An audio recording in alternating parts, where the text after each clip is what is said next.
Pronto, boa tarde. Vamos para mais uma aula, sétima aula, né, do nosso curso de Cálculo 4. Hoje a gente vai continuar o que a gente começou na nossa última aula, que a gente começou a falar sobre as EDOs lineares de segunda ordem homogêneas. Então, no início, né, a gente começou vendo uma teoria geral do que é que a gente faz sempre que a gente tiver algum EDO que seja de segunda ordem homogênea, e depois a gente começou a ver, certo? Era basicamente um caso particular, né? Aquele caso em que os coeficientes eram constantes. Então, a primeira coisa que a gente sabe é que o conjunto solução de uma EDO homogênea, ele é um espaço vetorial, né? Conjunto solução. Ele é um espaço vetorial. A gente viu que se a gente somasse duas soluções, a gente obtinha outra solução, e que se a gente multiplicasse alguma solução, certo, é, é, por uma constante, a gente obtinha outra solução. Então, o conjunto solução é um espaço vetorial, e no caso, ele tem dimensão 2, certo? Isso é importante, porque significa que uma base aí para esse espaço vetorial vai ser um conjunto com duas soluções que sejam linearmente independentes. Certo? Em geral, se eu tiver um EDO linear que seja de ordem n, aí o conjunto de solução vai ser um espaço vetorial de ordem n, de dimensão n, desculpa, tá? Então, essencialmente, a teoria é a mesma que a gente estuda para equações de ordem que sejam de segunda ordem ou que sejam de ordem mais alta, certo? Por isso que a gente normalmente se detém a falar sobre ordem 2, porque se a gente entende como que funciona com a segunda ordem, se alguma hora precisar falar sobre algum EDO que seja de ordem 3, 4, enfim, as ideias são as mesmas, tá? A gente vai ter que achar soluções linearmente independentes, verificar se elas são LI realmente. Como que a gente faz para verificar se elas são LI? A gente usa o Wronskiano, né? Então, a gente usa o Wronskiano. No caso, a gente fala que isso aqui é LI, tá? Se e somente se o quê? Se o Wronskiano dessas duas soluções, W de Y1 e de Y2, que era um determinante que a gente definiu, né? Na primeira linha ficava Y1 e o Y2, as duas, as duas funções que a gente tinha, e na segunda linha ficavam as suas derivadas. Então, esse meu conjunto aí, ele é LI, se e somente se esse Wronskiano for diferente de zero. E aqui, na hora que eu falo diferente de zero, é que ele não é, certo, identicamente nulo.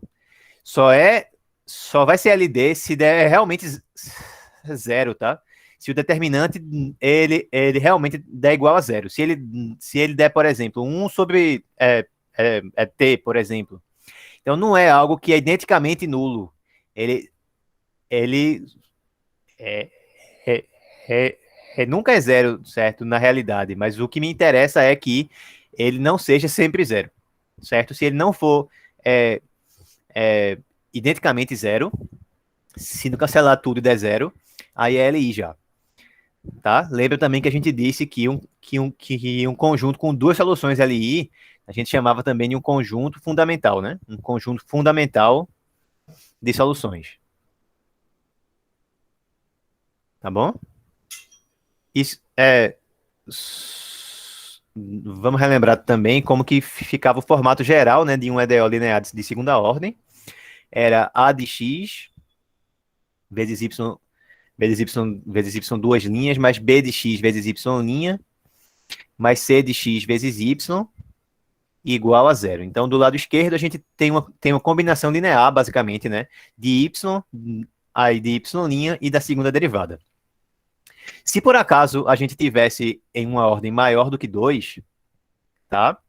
Aí aqui, na hora de a gente fazer esse determinante, não ia ficar somente duas linhas, certo? E duas colunas. Digamos que fosse ordem 3, por exemplo. Aí eu teria y1, y2 e o y é, é 3 aqui em cima.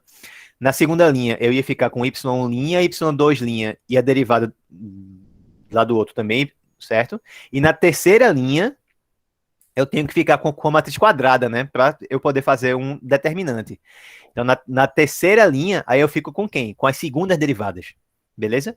Então, sempre que você tiver um Wronskiano, é assim que ele funciona. Na primeira linha, você vai ter todas a, as suas funções que você está querendo determinar se são LI ou se são LD. Na segunda linha, você vai ter você vai ter as derivadas delas. Na terceira linha, as segundas derivadas. E assim por diante, até ficar com a matriz quadrada. Tá dando para entender? Mas aqui a gente vai ficar mais com atenção no caso de segunda ordem, porque como eu tinha falado, se a gente entende como que funciona com a segunda ordem, a teoria é a mesma, tá? Para ordens maiores, então é fácil de a gente adaptar. Tá bom?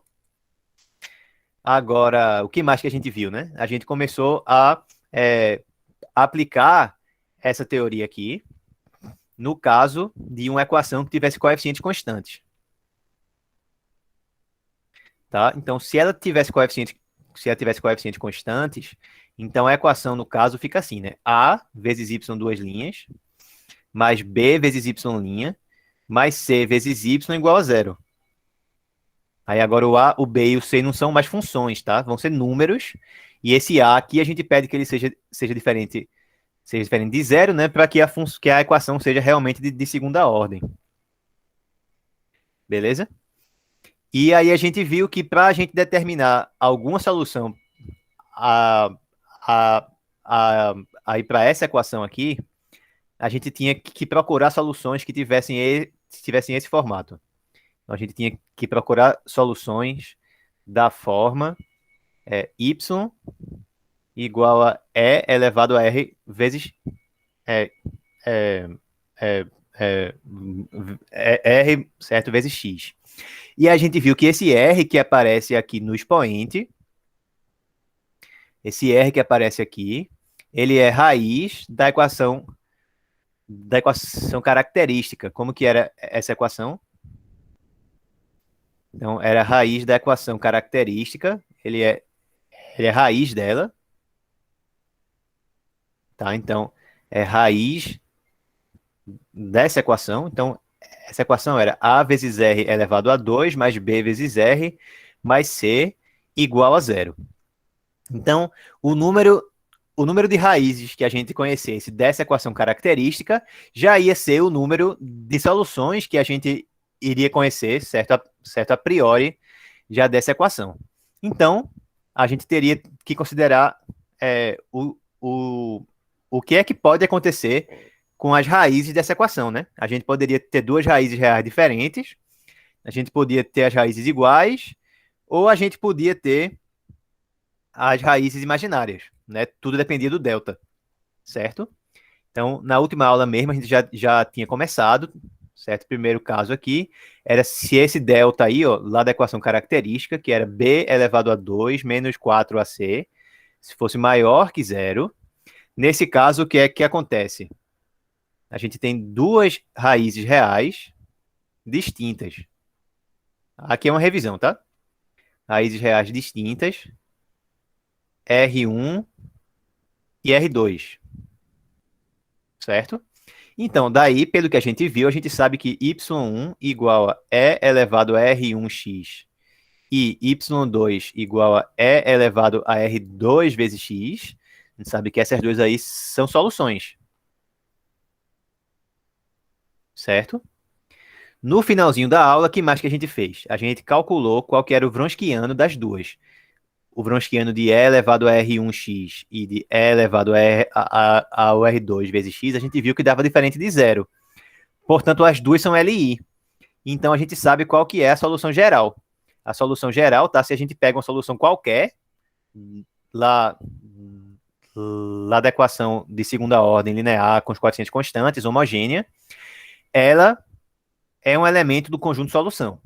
Se ela é um elemento do conjunto solução, então ela tem que ser combinação linear dos elementos da base que eu tenho.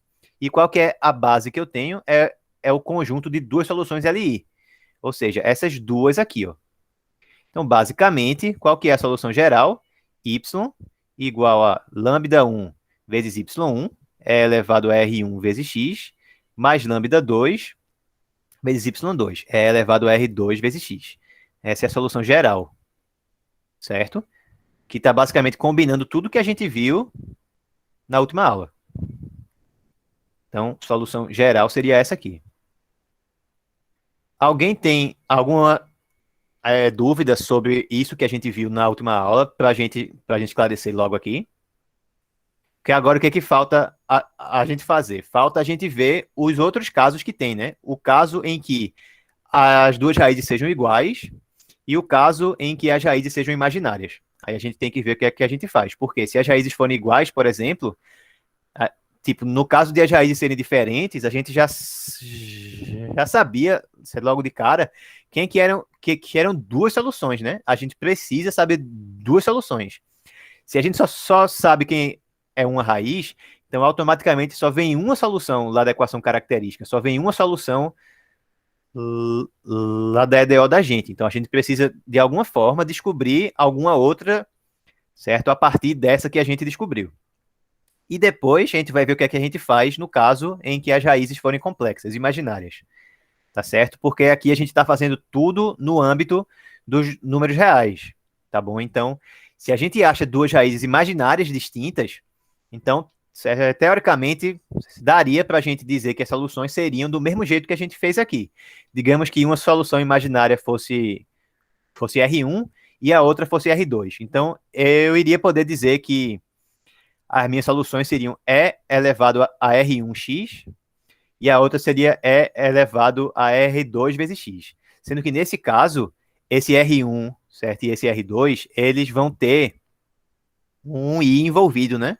Aquela unidade imaginária, que é a raiz quadrada de menos 1. Ao longo da aula, a gente vai fazer uma revisão, certo? Rápida, assim.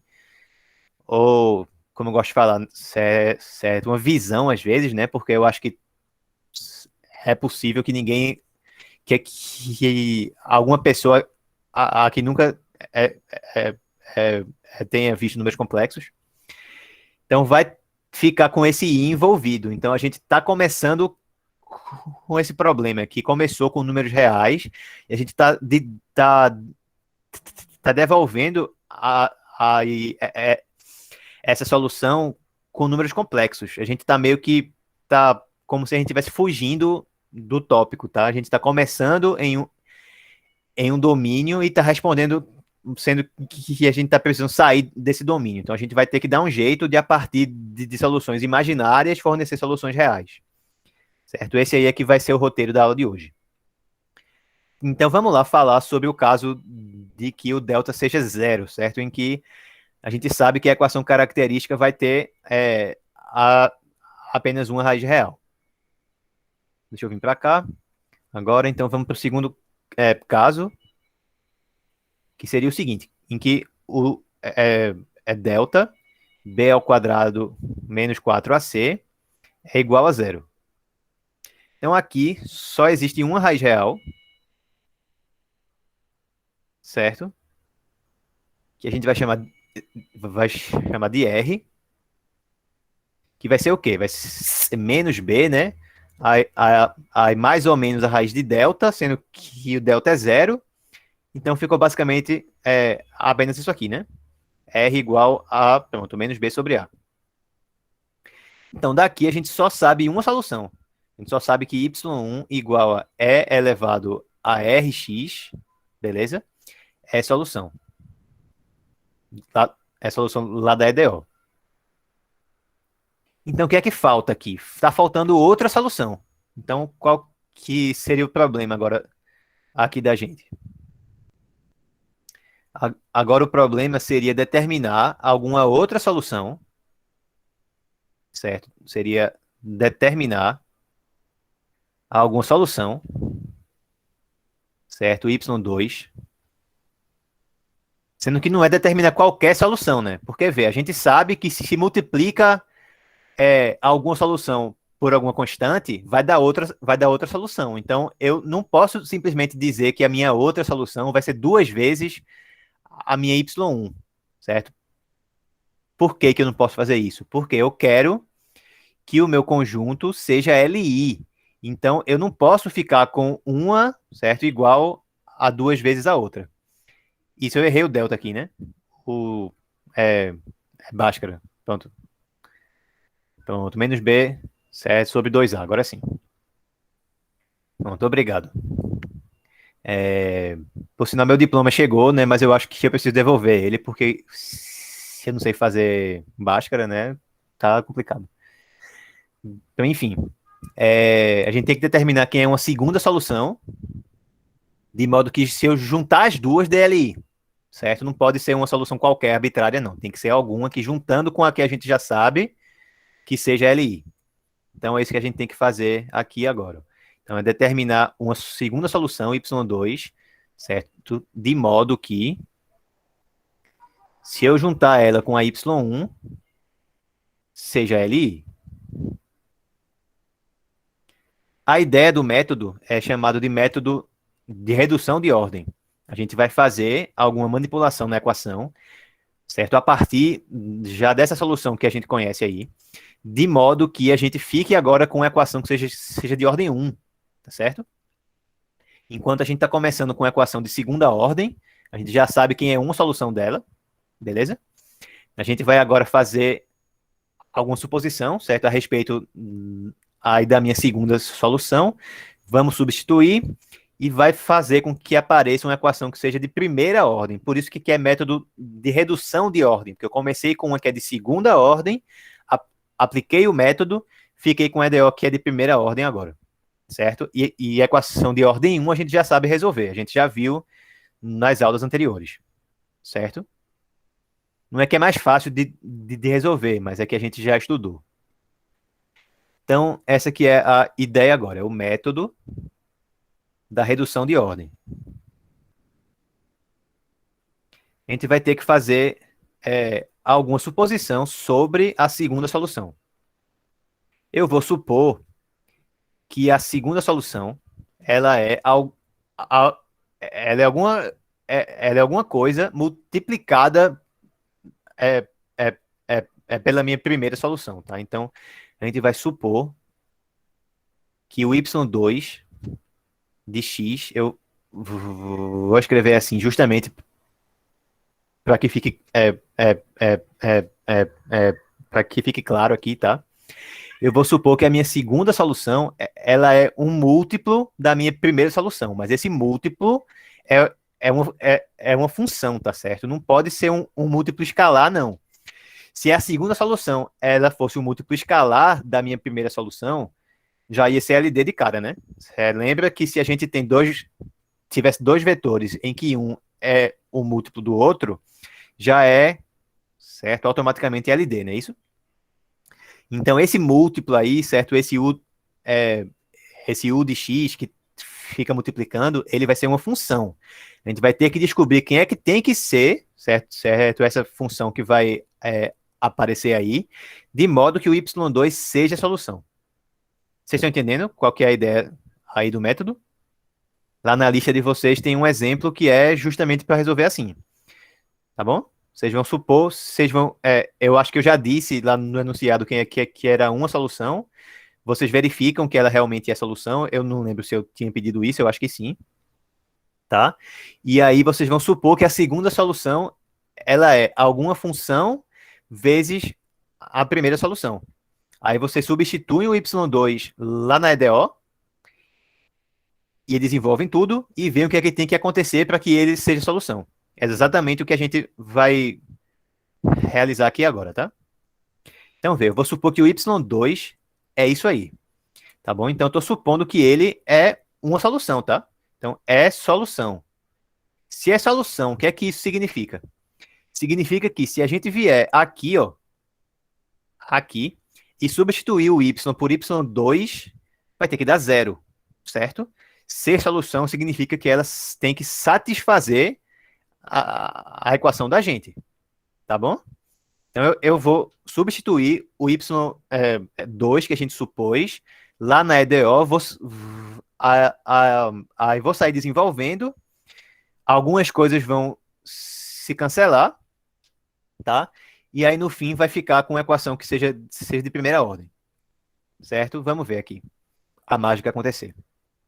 Ah, então o que é que eu tenho que fazer? Eu tenho que substituir na EDO igualar a zero. Substituir lá na EDO. Então, como é que vai ficar, né? Se eu substituir lá na EDO. A gente já tinha, ó, A vezes Y, né? Então vai ser A vezes Y2 com duas linhas, mais B vezes Y2 linha, mais C vezes Y2. Isso aí tem que ser zero. Por que que tem que ser zero? Porque eu estou dizendo que o Y2 é uma solução. Beleza? Eu não estou deduzindo que o Y2 é uma solução, não. Eu estou fazendo o contrário. Eu estou supondo que o Y2 ele é assim, certo?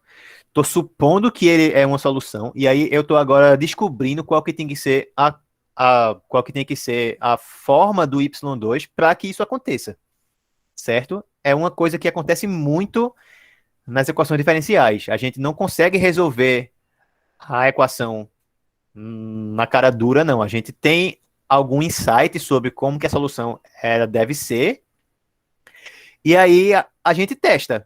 É meio que um chute que a gente dá e a gente vê, ó, beleza, se isso aqui realmente puder ser alguma solução, o que é que tem que acontecer com esse U de X?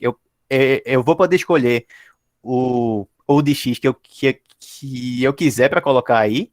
Não, vai ter que ser um específico, tá? Então, vê, eu vou substituir agora aí o que a gente tinha visto, né? Então, a gente supôs que era U vezes Y1. Então, vai ficar A vezes U vezes Y1, duas linhas, mais B vezes U vezes Y1 linha, mais C vezes U vezes Y1. Isso aí tem que dar igual a zero. Deixa eu abrir um parênteses aqui do lado para a gente calcular quem são essas derivadas. Vamos começar com a primeira derivada, né? Quem é que seria U vezes Y1 linha? Aí a gente usa a regra do produto, tá bom? Vai ficar a derivada aí de U vezes o Y1, mais U vezes a derivada lá do Y1. Agora, quem é que é a minha segunda derivada?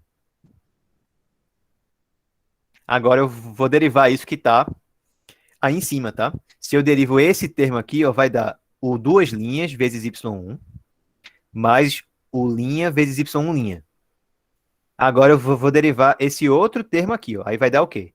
Mais o linha vezes Y1 vezes Y1 linha mais uma vez. Então eu vou já acrescentar ele aqui, certo? Certo aqui? Porque ele já tinha aparecido uma vez aqui, apareceu mais uma vez aqui agora. Mais o outro termo que tem ainda, que é U vezes a segunda derivada do Y1. Então a gente ficou assim, tá bom? Agora vamos voltar aqui em cima e substituir o que a gente calculou agora. Vai ficar ó, A vezes, quem é que é U vezes a segunda derivada? É U duas linhas vezes Y1, mais duas vezes U linha vezes Y1 linha, mais U vezes Y duas linhas. Certo? É rapidinho, pessoal, que o gato tá perreando de novo aqui. Toda vez é isso agora. Pronto. Aí agora esse outro termo vai ficar mais B vezes a minha primeira derivada. B vezes a minha primeira derivada, que vai ser U' vezes Y1, mais U vezes Y1', mais C vezes U vezes Y1, certo? Igual a zero. Vamos organizar agora, tá? Quem é que multiplica aí o, é, o termo que está com a segunda derivada de U? Esse aqui, ó. Quem é que fica com a segunda derivada de U? Segunda derivada de U, o único termo que tem é esse daí, né? Então vai ficar A vezes Y1 vezes U duas linhas. Agora, quem é que fica com a primeira derivada de U? Tem esse termo aqui e esse aqui. Juntando eles e colocando U em evidência, Aí vai dar mais o quê? Ó, seria 2 vezes A vezes o Y'. Então, fica assim, certo? Mais B vezes Y1 vezes o', certo? Mas agora, quem é que fica multiplicando o termo ali em cima que envolve apenas U, certo? Agora, quem é que fica aqui? Ó? Tem esse termo, tem esse aqui e esse aqui. Então, o que é que vai dar?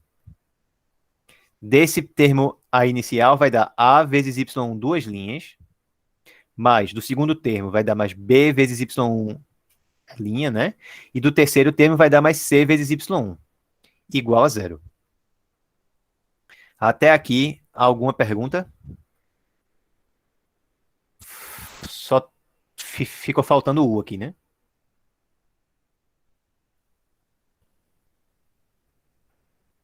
Pronto. Certo? Pronto. Agora deixa eu perguntar para vocês um negócio. Quanto é que vale isso aqui?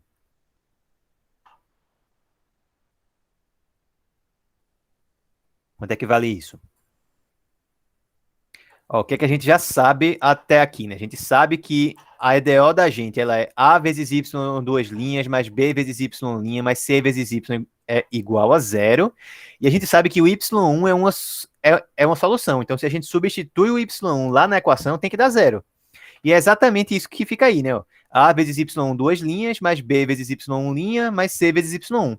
Então, isso aí tem que dar zero. Por que isso aí tem que dar zero? Porque o Y1 é solução, certo? Isso aqui foi por causa disso. Por isso que é método da redução de ordem. Ó. O que resta mesmo agora é só isso aqui. Ó. A vezes Y1 vezes o duas linhas, mais duas vezes A, Y' mais BY1 vezes o' igual a zero. Aquele termo que envolvia apenas o, ele morreu, foi embora. Certo? Não precisa mais se preocupar com ele. Essa equação que está aqui agora, ela tecnicamente, ela é de segunda ordem. Mas o U não aparece. Só aparece o linha e o duas linhas. Então, eu poderia, tipo, mudar a minha variável aí, dizer que é V, certo, igual a U linha. Então, agora eu vou estar olhando agora para uma equação que tem só V e a derivada de V. Vai ser de primeira ordem essa. Vocês entenderam isso? Ou não? Beleza? Essa equação que está aí, ela é de segunda ordem, mas se eu fizer essa mudança de variáveis que eu disse aí, ou se eu disser que é variável agora é, é, é U', ela vira de primeira ordem. Aí fica mais fácil de resolver, certo? E essa que é a ideia geral do método, certo? Sempre que quer aplicar o método de redução de ordem, esse termo aqui, ó, que fica, certo, envolvendo o U, vai ficar ser igual a zero, porque vai ficar aqui exatamente o que a gente tinha na EDO original, em que no lugar do y já vai aparecer a primeira solução que a gente conhece. Então, isso certo sempre vai acontecer. Então, já é um indicativo, tá? Que se não acontecer alguma vez, é porque a conta tá errada, tá? Certo? Rever a, ver se as contas estão certas de novo, tá? Porque a ideia do método é essa. Esse termo ele precisa dar zero para que o resto, certo, vire uma equação de ordem um, olhando agora a derivada como a variável. Beleza? Vamos continuar, tá? Então, a equação que eu tenho. Então, o que eu vou fazer vai ser, ó, vamos dizer que V é o linha, certo? Então, o que é que vai dar? Qual é que vai ser a minha equação agora? A minha equação vai ser A vezes Y1 vezes o duas linhas, que é o V' agora, né? Mais o quê? Mais duas vezes A vezes Y', vamos botar aqui, 2A Y', mais Pronto, o B vezes o Y1, vezes o V agora, né? Igual a zero. Pronto, a gente realmente conseguiu reduzir a ordem. Essa aqui é um EDO de ordem 1 agora.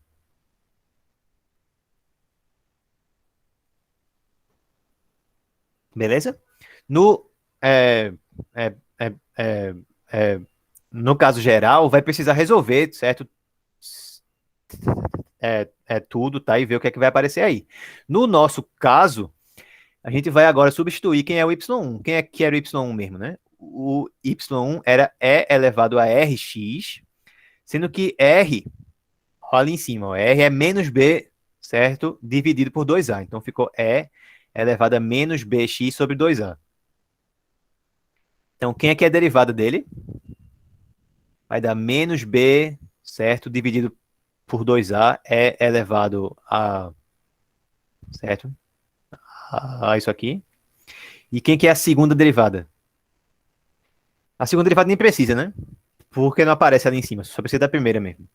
Então vamos substituir, certo? Isso aí agora é ali em cima, que é que vai ficar. Ó, A vezes Y1. Então vamos escrever assim. A é elevado a Rx, multiplicado por V', beleza? Mais quanto que dá agora nesse meu segundo termo aí? Vai dar ó, 2 vezes A, certo? Vezes a derivada. Aí vai dar menos B sobre 2A, vezes E elevado a Rx, mais B é elevado a Rx, multiplicado por V igual a zero. O professor poderia chamar o duas linhas de R ao quadrado e resolver do mesmo jeito que usa no y1 com a equação quadrática? Não, pode não. Isso só fez sentido no caso que a gente fez na última aula, é, porque os coeficientes eles eram constantes, tá? Isso aí que a gente fez só funciona se os coeficientes da equação forem constantes. No caso aqui, ó, quem são os coeficientes aí da minha equação? Repara que envolve o y1, tá? E envolve a derivada dele. Então, aí vai ser variável aí no meio do caminho, tá certo? Só dá para fazer isso se os coeficientes forem constantes. Tá tranquilo? Vê, inclusive, que aqui na equação, ó, a gente tá com coisa variável, né? No meio dos coeficientes. Então não pode fazer isso, não. Só pode fazer isso se os coeficientes forem constantes. Tá bom? Essa ideia da equação característica só serve se os coeficientes forem constantes, certo? Por isso que eu deixei bem claro aqui no começo, ó, que os coeficientes tinham que ser constantes. Beleza? Se os coeficientes não forem constantes, não me venham com essa não, por favor. Só vale nesse caso. Beleza, então o que é que dá aqui agora? 2A vai cancelar com esse 2A daqui de baixo, ficou menos B vezes a exponencial, mais B vezes a exponencial. Eita, cancelou todo mundo aqui. Então deu A vezes exponencial vezes V' igual a zero. Maravilha, né? Não é sempre que esse aqui dá zero não, tá? O que sempre dá zero é esse aqui. Nesse caso, certo? Esse outro aí também deu zero. Aí foi basicamente sorte da gente. Mas o que sempre dá zero é o outro. A gente ficou agora com essa DO aí, ó. O que é que eu posso afirmar agora? Então, a exponencial pode ser zero. Bem, se eu tenho multiplicação de algumas coisas dando zero, é porque alguém é zero. A, a, essa exponencial não pode ser zero, né? Que é sempre positiva. O, o A pode ser zero. Lembra que eu tinha enfatizado isso lá no início, né? O A não pode ser zero, porque se o A for zero, não é uma equação de ordem 2, né? Vai ser de ordem 1, certo? Só ia ficar isso aqui, ó, certo? Só ia ficar de primeira ordem. Então, o A também não pode ser zero. Quem tem que ser zero, então, vai ser a derivada, o V'. Então, daqui, quem tem que ser zero é, é que ninguém dava com a borracha. Quem tem que ser zero é o V', beleza? Então, se a derivada dele é zero, é porque ele vai ser uma constante, né? Não é porque V vai ser uma constante, certo? K, por exemplo. Tá bom?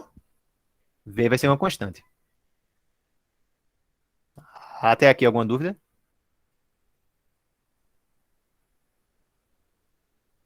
Repara que agora a gente precisa voltar para a variável original, tá?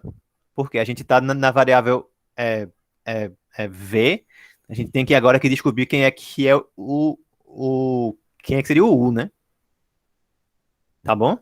Então, se o V ele é uma constante, então a gente sabe que o' vai ser uma constante. Portanto, U vai ser uma constante vezes X. Mais a princípio outra constante, né? Mas repara, se a gente tá com essa equação aqui e a gente tá querendo descobrir, ó, quem é que é uma segunda solução, eu tô procurando todas as funções que satisfazem isso ou me interessa apenas descobrir quem é que é uma função que satisfaça isso? É aquele mesmo problema que a gente já tinha passado antes, né? Quando a gente falou sobre fator integrante, tá? Quando a gente tinha falado sobre essas coisas aí, em que a gente queria saber quem era um exemplo de algo que resolvia a vida da gente. Aqui é a mesma coisa. A gente quer saber quem é que é um exemplo de uma função u de x aí. Então, eu não vou precisar aí da minha outra constante, não, tá? Se eu colocar k vezes x, já é suficiente já. Certo? Tranquilo? Então, não precisa da outra constante, não. Basicamente é isso aqui, só. Não precisa da outra constante. Então, o U seria o quê? Seria alguma constante vezes o X. E aí, quem é que é a minha segunda solução agora? Só é voltar é, aqui para essa expressão. A segunda solução vai ser y2 igual a U kx vezes y1. Ou seja, vai ser y2 de x igual a... Só mais um comentário aqui. Vocês lembram que a gente viu na última aula, certo, também, que o conjunto de solução, ele era espaço vetorial, né? Então, se ele é espaço vetorial, se eu tenho alguma solução, se eu multiplicar essa solução, certo, por alguma constante, continua a solução, não é isso? Então, o que é que isso me indica aí, ó? Que se eu quiser também, eu posso considerar que esse K aí, é, ele é igual a 1. Por que que eu posso considerar que esse K é 1? Você imagina que ele não fosse 1, imagina que ele fosse 10, sei lá. Beleza? Imagina que esse K aí fosse 10. Então, a minha segunda solução seria 10 vezes x vezes y1. Se eu pego essa minha segunda solução e multiplico ela por 1 sobre 10 agora, eu vou gerar ainda outra solução, né? Porque se eu tenho uma solução e multiplico ela por uma constante, vai dar outra solução. Então, eu tinha 10 vezes x vezes y1, multipliquei aí por um décimo, aí cancelou o 10. Eu posso fazer isso com qualquer valor do k que eu quiser, certo? A menos, certo? Claro, se do caso k igual a zero, né? Mas o caso k igual a zero não interessa a gente, porque se o k for zero, aí o y2 vai ser zero. A gente não quer que o y2 seja zero. Por quê? Porque a ideia central aqui é que o y2 seja LI com y1. Se o y2 for zero, já é L é D, certo? Já automaticamente. Então, o K não é zero, porque senão, se não daria LD. Então, se o K não for zero, eu posso sempre multiplicar a segunda solução por um. Eu posso sempre multiplicar ela por 1 sobre K, vai fazer com que esse coeficiente da frente vire 1. Tá dando para entender? Que é o que eu tô querendo dizer, que eu posso sempre considerar que a segunda solução, ela fica livre da constante, fica só o x vezes o y1. Entenderam? X vezes y1 só. Alguém dá um sinal de vida aí, por favor.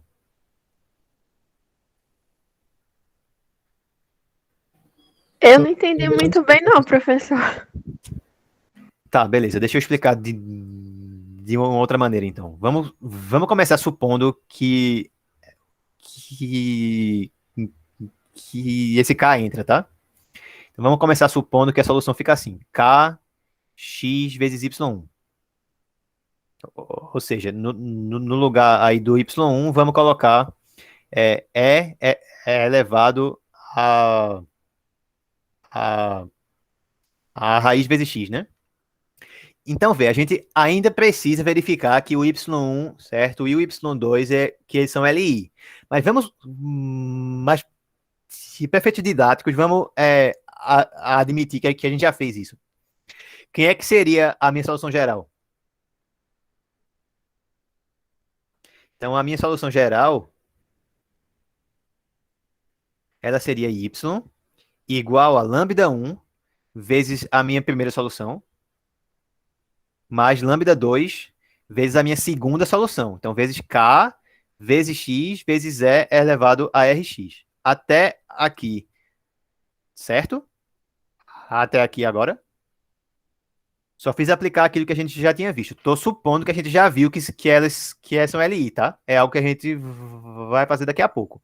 Mas vamos supor que a gente verificou já que elas são LI. Tá? Se forem LI, realmente vale isso aí, tá certo? Porque a solução geral vai ser combinação linear das duas LI. Beleza? Ou não? Certo? Posso seguir aqui? Beleza. Pronto. Aí vê, nessa segunda parte aqui, ó, o que é que ficou? Ficou lambda 2 vezes K. Os dois, os dois são constantes. Então, eu posso pensar que o lambda 2 multiplicado por K, que já é a minha constante que ia ficar aí. Então, eu posso pensar que isso aqui é que é o lambda 2. Entenderam agora? Posso pensar que a segunda, que a minha constante que fica ali já é o lambda 2 multiplicado pelo K. E aí, o que resta mesmo da segunda solução é quem? O que resta mesmo da segunda solução é só isso aqui, ó. Então é como se isso aqui agora é que fosse o meu y2, tá certo? Então eu não vou precisar considerar a minha constante, certo? Dentro da segunda solução. Só preciso considerar ela lá na solução geral. Você já vai ter uma constante ali multiplicando. Beleza? Então, sempre que tiver alguma solução que venha com alguma constante multiplicativa, você pode jogar fora certa constante lá da conta. Por quê? Porque na hora que você colocar lá na solução geral, já vai ter uma constante multiplicativa ali. Então, você poderia incorporar essa outra constante que veio do método, certo? Junto da constante da combinação linear. Certo agora? Melhorou assim? Pronto, era isso que eu queria falar. Então, que não precisa a gente considerar constantes multiplicativas na redução de ordem. Se for alguma constante aditiva, a gente pode desprezar por causa daquele mesmo raciocínio de sempre. A gente não está querendo saber quem são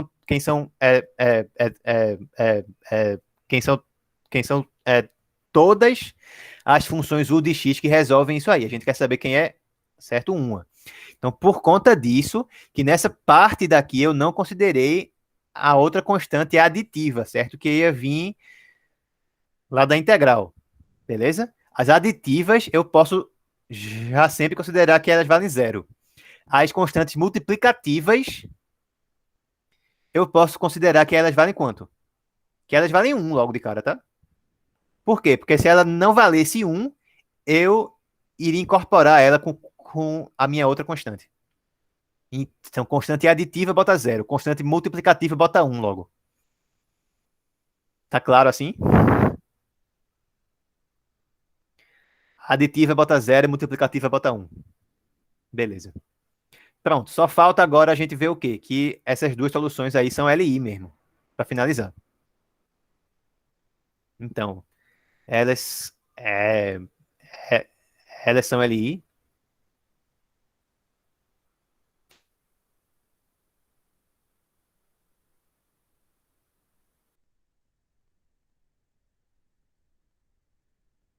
É elevado a Rx. Então, como é que vai ficar? Na minha primeira linha são as minhas funções, né? E elevado a Rx e x vezes E elevado a Rx. Na segunda linha vem as minhas derivadas. Então vai ficar R vezes E elevado a Rx. E aqui, na segunda parte, tem que usar a regra do produto. Aí vai ficar a derivada de x vezes a exponencial, que dá a exponencial, mais x vezes a derivada da exponencial. Aí vai dar Rx vezes a exponencial. Aí vamos sair multiplicando agora, né? Esse vezes esse vai dar o quê? Vai dar E a Rx vezes E a Rx, vai dar E elevado a 2 vezes Rx, certo? Mais E a Rx vezes Rx é Rx. Então vai dar Rx E elevado a 2 vezes, certo? Rx. Por quê? Porque repete a base e adiciona os expoentes. Agora, com esses dois aqui, aí vai dar menos R vezes x vezes E a Rx vezes E a Rx. Ou seja, Rx é a 2 vezes R vezes x também. Cancelei esse com esse, tá? Então deu E elevado a isso aqui. Diferente de zero, né? Que exponencial é sempre maior que zero. Então é LI, porque não deu zero. Tá certo? LI. Portanto, agora, certo? Realmente está justificado a gente ter escrito assim aqui. Certo? A solução geral, ela y de x igual a lambda 1 é a Rx, mais lambda 2 vezes x vezes é a Rx. Bem simples, né? Agora que terminou é simples. Vamos ver um exemplo. Vamos resolver é, essa equação aqui, ó. Y duas linhas, menos 4 vezes y', mais 4 vezes y, certo? Igual a zero. Então, é uma equação homogênea, linear, de segunda ordem, com os coeficientes constantes. Eu vou olhar para a equação característica. Quem que é a minha equação característica aqui? Ó, lembra que o que é que faz, né? Esse aqui vira r ao quadrado, esse aqui vira r e esse aqui vira 1. Então vai ficar r ao quadrado menos 4r mais 4 igual a zero. Quem é o delta aqui? B elevado a 2 vai dar 16 menos 4 vezes A vezes C. Deu zero. Então só vai ficar com a raiz real, né? Quem é que seria essa minha raiz? Menos B, ou seja, 4, mais ou menos a raiz de delta, que é zero, sobre 2A. Pronto, pronto, pronto, pronto, agora acertei. Então, deu 2. Essa é a minha única raiz aqui, tá? Uma outra maneira de perceber isso era ver que isso aqui é a mesma coisa que isso aqui, né? Então, a única raiz seria 2. Então, eu já sei quem é a minha raiz, é só agora jogar na fórmula. Não tem mais nada para fazer aqui. A solução geral vai ser y de x igual a lambda 1 é elevado a raiz que eu achei vezes x, certo? E mais lambda 2 vezes a segunda solução. Quem é que é a segunda solução? Não precisa fazer mais nada agora aqui, tá? Vai ser lambda 2 vezes x vezes elevado a minha mesma exponencial de antes. Acabou. Certo? Na lista não tem nenhum exemplo que seja só fazer isso aqui no caso de raízes repetidas, mas vai ter depois, porque quando a gente falar sobre equações não homogêneas, aí a gente vai ter que tipo, voltar, certo? e usar as homogêneas para ajudar a gente a resolver as não homogêneas. Tá bom? Então, vê, se a única coisa que tiver for isso aí, é simplesmente isso aí que a gente precisa fazer. Não tem que fazer mais nada. Alguma pergunta?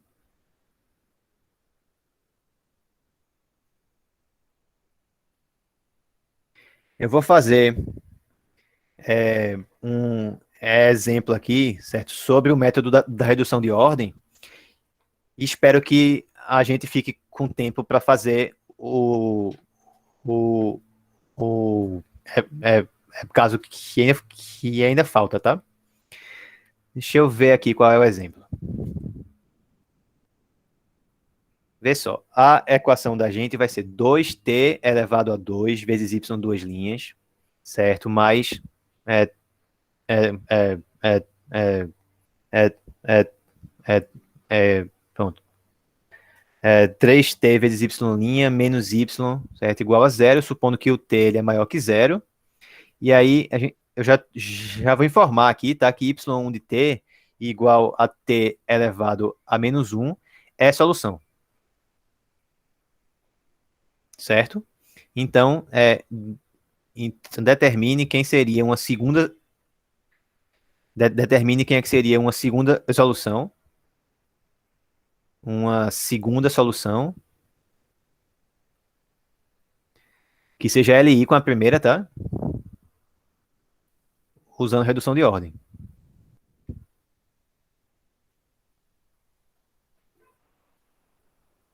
O que é que tem que fazer? Tem que fazer basicamente aquilo que a gente tinha feito lá no outro exemplo. Oi, Roberto, pode falar. Ô, professor, aí para verificar se essa y de t aí é solução, basta substituir, né, nas derivadas lá de y Isso. Basta dá igual a zero, substituir né? e ver que dá zero. Se não der zero, aí se tá dizendo que é solução e não deu zero, tem uma coisa errada. Provavelmente na conta. Certo? Mas assim, se a gente desenvolver o método a da redução de ordem, lembra que vai ter um daqueles termos lá no final, que é aquele que ficaria envolvendo o U, que ele vai ter que dar zero porque a Y1 ela é solução, tá? Vai ter que dar zero. Então, isso aí poderia ser uma argumentação, mas precisaria ser dito. Olha, isso aqui tá dando zero, mostra que, tipo, esse termo aqui que tá dando zero, então ele só tá dando zero porque Y1 é uma solução. Então, é possível fazer assim direto também, tá? Mas eu acho melhor eu já no começo substituir logo, para já explicar direto, tá? Para não acabar se atrapalhando depois. Tá bom, então o que é que eu tenho que fazer aqui? Eu vou supor que a segunda solução ela é alguém vezes a minha primeira solução. Certo? Vamos começar derivando. Quem é que é a derivada aí? Vai ser u' vezes isso aqui, mais u vezes a derivada desse t a menos 1. Aí vai dar, então, menos u vezes t elevado a menos 2, né? E quem que é a segunda derivada agora? Aí vai dar u duas linhas vezes t a menos 1. Aí, menos u' vezes t elevado... peraí que eu me perdi aqui. Aí vai ficar, agora fica u' vezes a derivada do t a menos 1, né? Então, menos u' t a menos 1, t a menos 2. Agora aqui, menos de novo, a derivada aí de u vezes t a menos 2, então aqui na frente ficou duas vezes, menos a derivada de t a menos 2 vezes u. A derivada de t a menos 2 vai ser o quê? Vai ter esse menos 2 que desce, aí vai dar mais duas vezes u t elevado a menos 3. Vamos substituir agora lá na EDO e vamos ver todas as simplificações que vão aparecer. Certo? Aí daí, o que é que vai ficar? 2t ao quadrado vezes segunda derivada. U' t a menos 1 menos u t a menos 2, tá certo? É de segunda derivada, né? Segunda derivada. É o duas linhas t a menos 1 menos 2 vezes u' t a menos 2, mais 2 vezes u t a menos 3, mais 3t vezes a primeira derivada, u' t a menos 1, menos u t a menos 2, aí menos y, então fica menos u com t a menos 1. Eu quero que isso seja igual a zero. Vamos agora fazer aquela mesma organização de antes. Vamos juntar tudo que multiplica a segunda derivada de u. Vamos juntar tudo que multiplica a minha primeira derivada de u aqui. E vamos juntar tudo que multiplica o, o u mesmo, tá?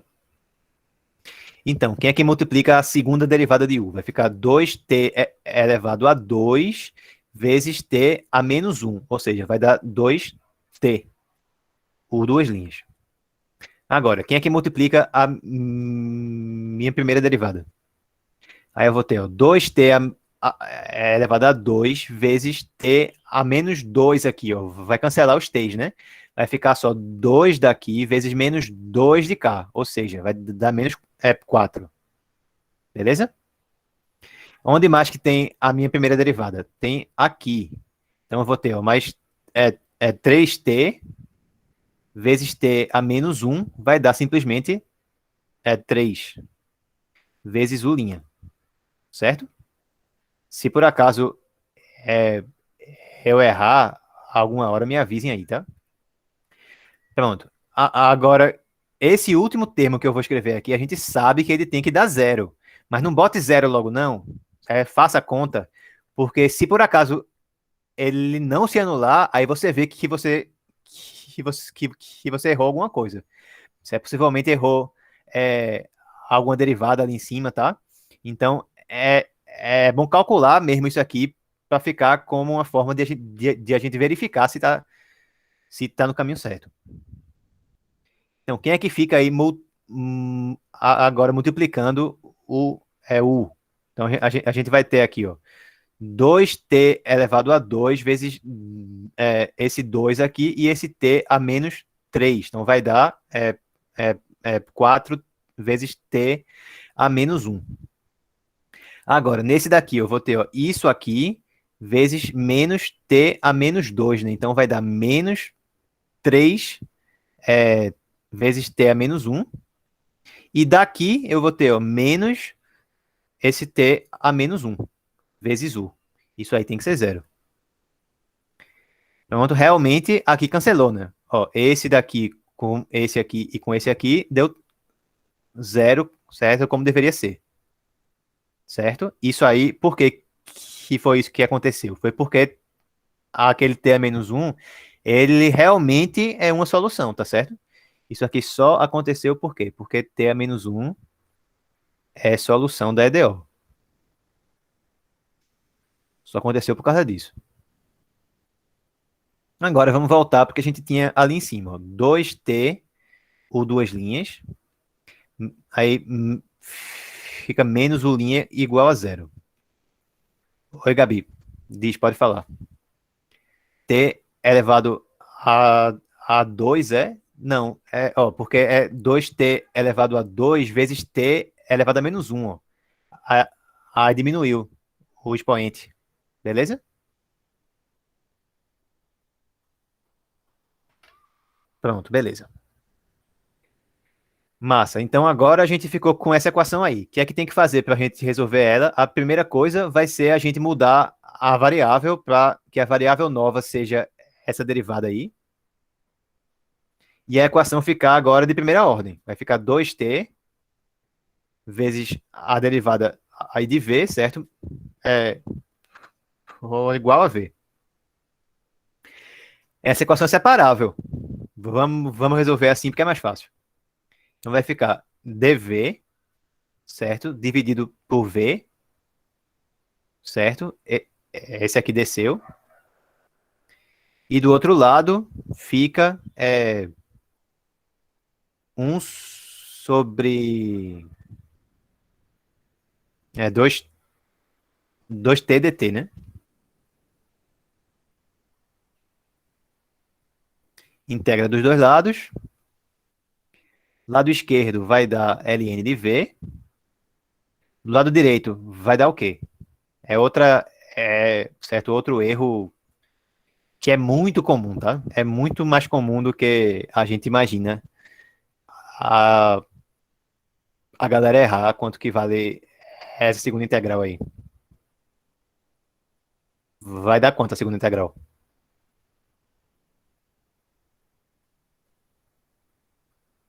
Se você achar que dá ln, se você achar que dá ln de 2 vezes t, tá errado, tá? Vai dar isso aí que, pronto, pronto, José tá dizendo no chat.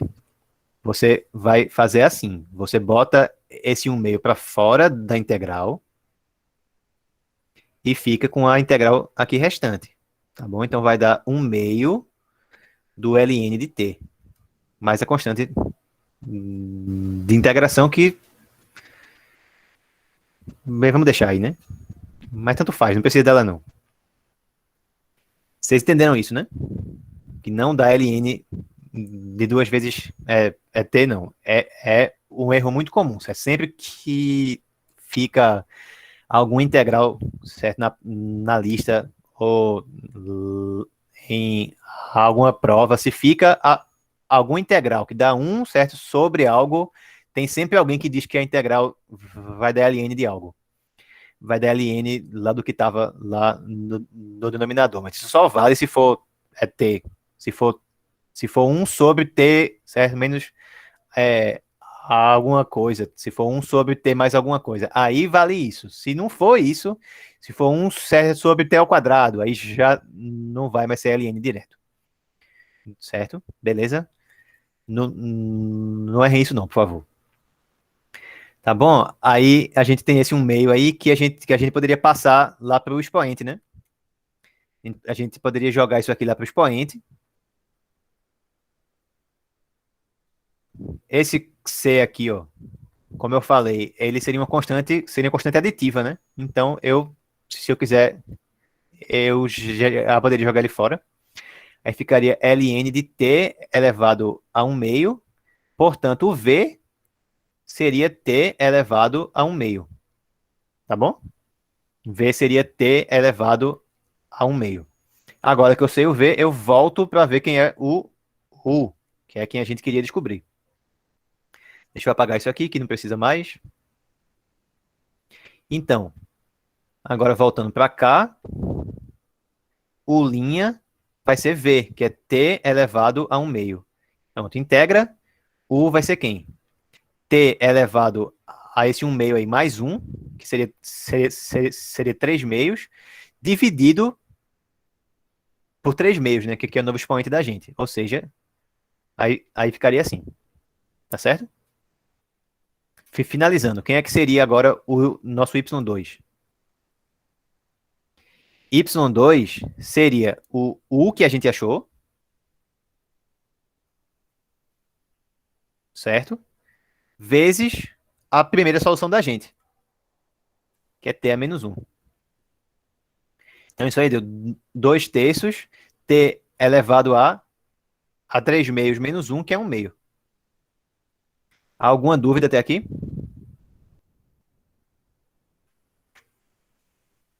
Repara agora que esses 2/3 que tem aí na frente, ele é uma constante multiplicativa, né? Se ele é uma constante multiplicativa, na hora que a gente for olhar daqui a pouco para a solução geral, vai ter uma parte que vai ficar lambda 2 vezes esse 2/3. A gente poderia pensar que o lambda 2 vezes ele, que já é o lambda 2. Então, eu não tenho necessidade de considerar que o lambda 2 faz parte da minha solução. Eu posso pensar que ela é só t elevado a 1/2, por causa daquela discussão que a gente tinha tido ainda agora. Beleza? Tranquilo aqui?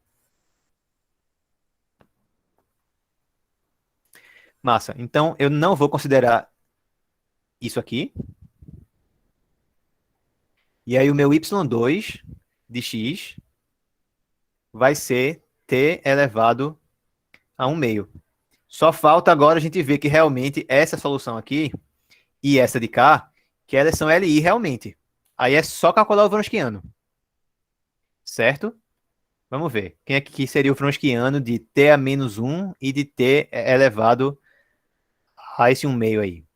Aí ficaria aqui em cima as duas funções, t a menos 1 e t elevado a 1 meio. Aqui embaixo as derivadas. Então, menos t elevado a menos 2. E aqui 1 meio t a menos 1 meio. Multiplica. Fazendo esse vezes esse aqui vai dar 1 meio t elevado a menos 1 com menos 1 meio vai ficar menos 3 meios aqui. Agora, esse vezes esse vai ficar... seria menos, né? Mas aqui já fica com esse menos, então aqui vai ficar mais agora. Mais o quê? T elevado a menos 2 mais 1 meio. Certo? Seria menos... seria menos 4 meios mais 1 meios. É mais 1 meio, né? Então também vai dar T elevado a menos 3 meios. Somando os dois vai dar 3 meios, T elevado a menos 3 meios. Certo? Isso aí é diferente de zero. Portanto, são LI. Lembra que eu tinha falado, né, que só vai ser LD se isso aqui, se tudo se cancelar, se desse zero aqui. Tá certo? E aqui, de fato, ó, isso aqui nunca se anula, né? Realmente, a gente ainda tinha suposto no início que o T era sempre positivo. Então, na realidade, isso aqui tá sempre... Repara que aqui no meio tem uma raiz quadrada, né? Por causa do 2 que está dividindo lá no expoente. Como o T é sempre positivo, no caso, essa raiz quadrada aí sempre faz sentido. Não vai ficar nada imaginário aí. Isso é complexo. Então, são LI. Se são LI, aí pronto, finalizou o exemplo. Quem é que é a solução geral? Solução geral vai ser y de x, t agora, desculpa, né? Lambda 1 vezes t a menos 1, mais lambda 2 vezes t elevado a mais 1 meio.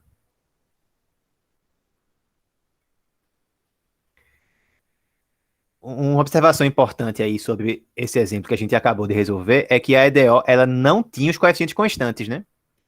Não tinha os coeficientes constantes. Se a gente olha aqui, os coeficientes dela, ó, são variáveis, né? São variáveis. Então, esse método de redução de ordem, ele vale para toda EDO linear que seja de segunda ordem homogênea. Beleza? Sempre que for homogênea, for linear, for de segunda ordem e for homogênea, o método da redução de ordem vale. Na realidade, vale para toda equação linear que seja homogênea. Certa ordem, ela não importa, não. Sempre que eu tiver alguma raiz da equação característica que seja uma raiz dupla, ou seja, que é uma raiz duas vezes dela, né? Que é o que aconteceu aí, certo? A gente poderia, por exemplo, seguir esse mesmo raciocínio. Se eu tenho, por exemplo, digamos que eu estou com uma equação que seja de ordem 3. Aí, as raízes que eu achei para a equação característica foram 2 e 1 duas vezes, certo? Aí ficou 1, certo? 1 de novo e 2. Então, quer dizer que uma das minhas soluções seria E elevado a, a, a 2x.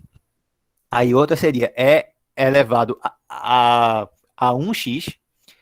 E a outra seria o quê? Que é a repetida da 1.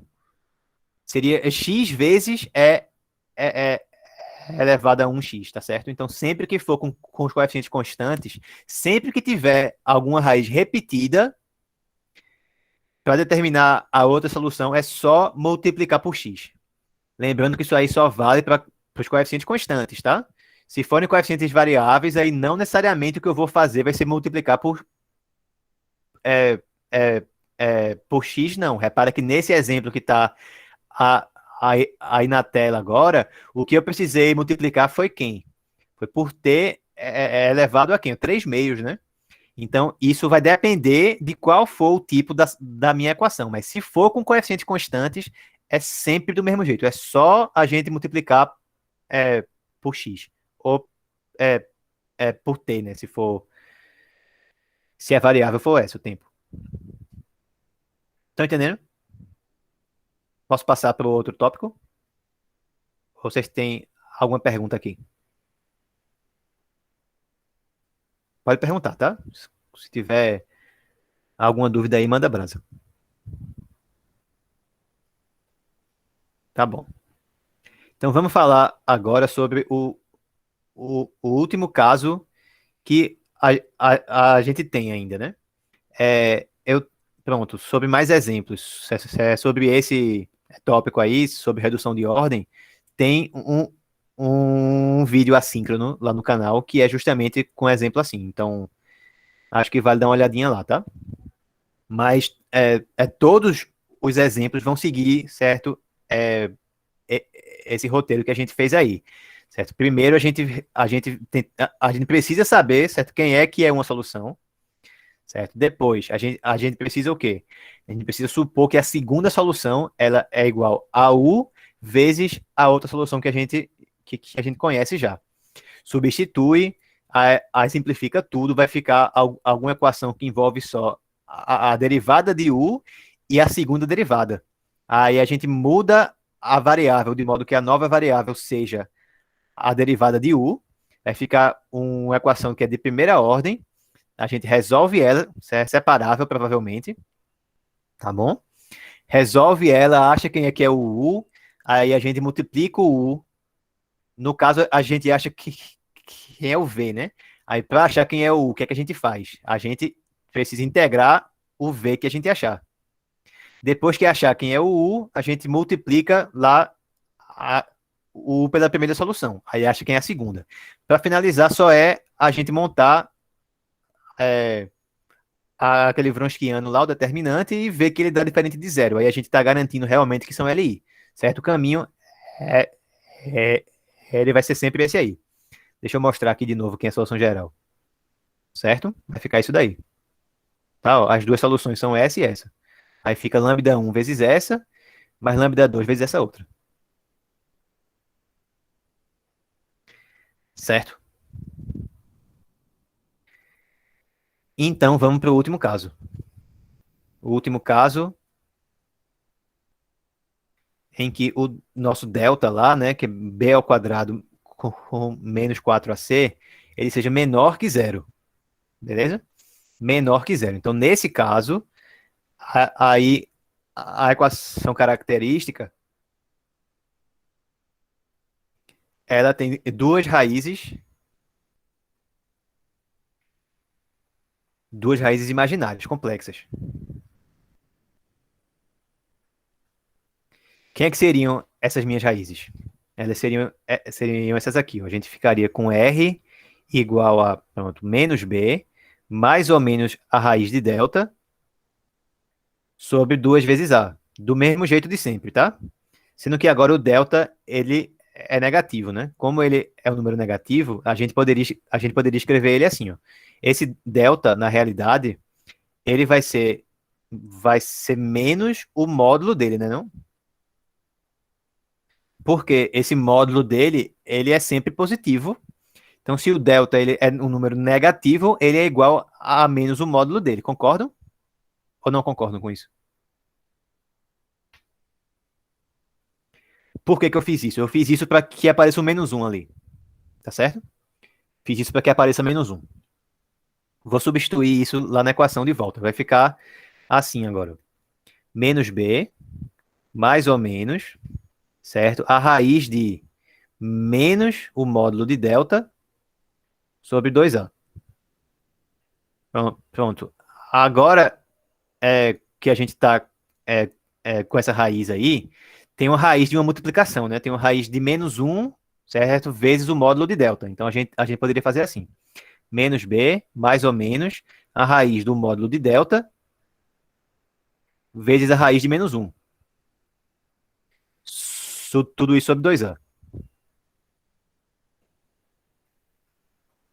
Essa raiz de menos um que apareceu aí é o que a gente chama de I, tá certo? De I. É a unidade imaginária. É a raiz quadrada de menos um. E aí, dá para a gente escrever, por exemplo, o R da seguinte maneira. R seria ó, menos B, certo? Sobre 2A. Aí mais ou menos.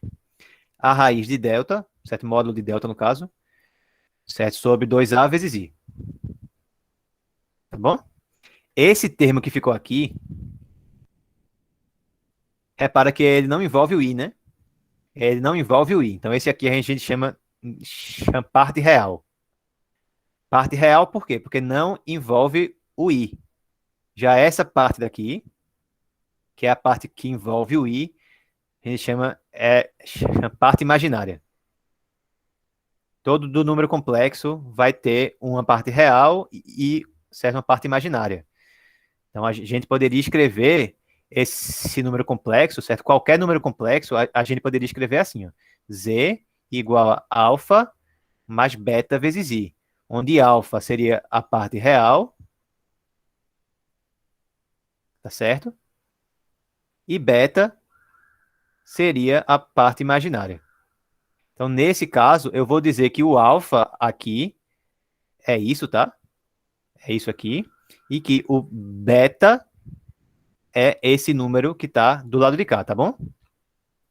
Então, pronto. Então, o que é que eu estou vendo aí agora? Eu estou vendo que as minhas raízes, elas iriam ficar sendo quem? Seriam R1, certo? Igual a alfa, certo? Mais o beta vezes o i, tá? E a outra raiz seria o alfa menos o beta vezes o i, certo? Repara que a única coisa que muda de uma para outra é o sinal lá na parte imaginária. Aí a gente fala que essas duas são conjugadas, certo? São números complexos que são conjugados. Conjugados é isso, é quando é tipo, uma delas seria 2 mais 3i, e a outra seria 2 menos 3i. Só mudou lá o sinal da parte imaginária, tá certo?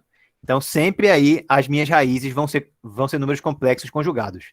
Um vai ser alfa somado com beta i, a outra vai ser alfa menos, certo, beta i. Onde quem é que seria esse alfa? Seria menos b sobre 2a. Onde quem é que iria ser esse beta? Seria raiz do módulo de delta sobre 2a. Tá? Não precisa decorar isso não. Certo? Na hora que a gente for resolver exemplos, aí vocês vão ver o alfa e o beta aparecendo sozinhos na conta lá. Você não precisa decorar isso não. Mas a gente precisa, pelo menos, saber, certo? Como que ficaria a cara das raízes aqui, certo? Uma vai ser alfa somado com beta i, a outra vai ser alfa subtraído de beta i. Então, se a gente sabe que essas são as raízes da gente, a gente sabe quem são soluções, né? Porque para cada solução que a gente sabe, que nem a gente viu na última aula, que a gente resumiu aqui, tá? Sempre que eu tiver alguma raiz da equação característica, elevado a essa raiz vai ser uma solução da EDO. Então, a gente conhece duas soluções aqui. Duas soluções seriam y1, certo? Igual a E elevado a alfa mais beta i, multiplicado é, é, é, é, por x, tá certo? E a outra solução seria y2 igual a E elevado a alfa com menos beta i vezes x. O que é que eu fiz aqui? Só fiz substituir as minhas raízes lá no expoente, que nem a gente tinha feito das outras vezes. Se desse R1, certo, igual a 1 e o R2 igual a 20, como é que ia ficar aqui? O y1 seria E elevado a 1x e o y2 seria E elevado a 20x. Só fiz substituir até aqui. Sendo que desse jeito que está aí, ó, tem esse i que está aparecendo aí no expoente. Isso não é algo muito desejado, não. Por quê? Porque esse problema da gente, ele começou só falando de números reais. O A, ele é o número real. O B, ele é o número real. O C, ele é o número real. O Y, ele é uma função real. O resultado do Y é um número real. Então não faz muito sentido a gente deixar essa solução aí de forma que ela fique em termos de números complexos, certo? Porque a gente estaria meio que estaria iniciando o problema em um ambiente e estaria precisando sair do ambiente para dar qual é a resposta. Não é isso que a gente quer. A gente quer que o problema seja fechado. Se a gente começou com um problema que está nos números reais, a resposta dele tem que estar nos números reais também. Certo? Então, por conta disso, eu vou dizer aqui, ó, que essas minhas duas soluções são soluções complexas, para a gente diferenciar das soluções reais que a gente vai achar daqui a pouco, certo? E também, para diferenciar mais ainda, eu vou chamar aqui, ao invés de Y1 e de Y2, vou chamar elas desse jeito aqui, certo? Z1 e Z2. Por quê? Z é a letra usual que a gente usa para denotar um número complexo, certo? E o Y é como a gente está denotando as soluções que entram lá na solução geral. Então, os Y, certo? O Y1 e o Y2 vão ser as soluções reais que a gente vai achar. Não vão ser essas duas aí, não. A gente vai achar as soluções reais a partir dessas duas aí. Beleza? Até aqui, alguém tem alguma pergunta, certo? Sobre essa introdução super rápida a números complexos? A única coisa que precisa saber aqui é o que é a parte real, certo? E o que é a parte imaginária. Só isso. Beleza? Porque é isso que a gente vai ter que fazer na hora que a gente resolver os exercícios. Tá. Aqui, certo? Eu vou precisar ainda que vocês acreditem em mim, porque não é algo que é, que é tão óbvio assim, mas aquelas propriedades todas que a gente tem para a exponencial de um número real, elas também valem para exponenciais de um número complexo, certo? Tudo que a gente sabe sobre exponenciais para reais vale para exponenciais de números complexos. Ou seja, ali em cima, lá no expoente, a gente está com, por exemplo, no Z1, a gente está com alfa somado com aquele beta i ali, né? Então tem uma soma lá no expoente. Isso aí pode virar uma multiplicação de potências de mesma base. Eu estou meio que indo, certo, forçando a barra aqui, porque eu estou dizendo para vocês que vale a mesma coisa que vale com exponenciais de números reais, mas vale realmente, certo? Não precisam se preocupar com isso não, que não é fake news não, certo? Então, dá para a gente fazer aqui o seguinte, ó, a gente poderia olhar para o Z1, por exemplo, assim, como alfa vezes o, o, o, o x, né, certo? Vezes e elevado a beta i vezes x. Vamos colocar assim. O logaritmo é um pouquinho mais complicado. É um pouquinho não, bastante. Certo? Mas mais complicado. Vale ainda. Mas o problema do logaritmo nos números complexos é que ele não é uma função como a gente está habituado. A gente poderia dizer que ele é uma multifunção. Certo? Basicamente, a função exponencial nos números complexos, ela é periódica, certo? É algo bem bizarro mesmo, mas ela é periódica lá. Então, se ela é periódica, ela não é mais injetora. Então, ela não seria mais inversível. Então, não daria para dizer mais que o logaritmo é a inversa da exponencial. A gente teria que fazer um recorte no plano da mesma forma que a gente faz lá em cálculo 1, quando a gente explica sobre arco seno, arco tangente. Não sei se vocês se lembram mais disso, eu imagino que não, mas a gente faz algo parecido com isso lá quando a gente fala de arco seno, arco tangente e arco cosseno. A gente precisa de um corte aí, porque senão o logaritmo ele vira uma multifunção. Tipo, você teria um valor que estaria associado com várias respostas. Não seria mais uma função na forma que a gente está habituado, tá? Mas deixa isso para lá, certo? Por enquanto. A gente tem a disciplina de complementos, certo? É matemática, que a gente fala sobre números complexos, certo? Sobre cálculo com números complexos. Ela é muito massa, espero em breve ensinar ela também. Beleza. Agora olha para aquela multiplicação ali, ó. A gente tem E elevado a alfa x. Nessa parte aí, não tem nenhum i aparecendo. Então, essa é a primeira. Então, essa primeira parte aí, ela é real, tá certo? Tudo que tem aí com esse e elevado a alfa x é real, certo? O e é real, o, o alfa é real, certo? E o x é real. Então, essa parte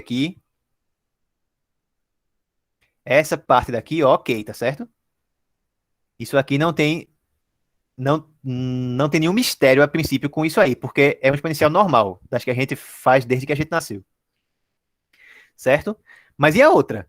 Certo? A outra é mais complicada, porque a outra tem aquele i no expoente. Então, que danado é um exponencial que possui esse i aí no expoente, tá? Então, para explicar o que é esse exponencial que tem esse i no expoente, eu vou puxar um pouquinho de cálculo 3, tá? Para a gente relembrar como que é a série de Taylor de um exponencial. No caso, como que é a série de Maclaurin dela. Certo? Então, a dúvida agora da gente da aula aqui é: que danado é isso aqui, tá?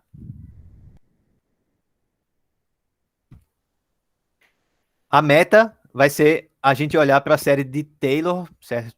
Para a série de Maclaurin, no caso, de um exponencial. Como que era mesmo?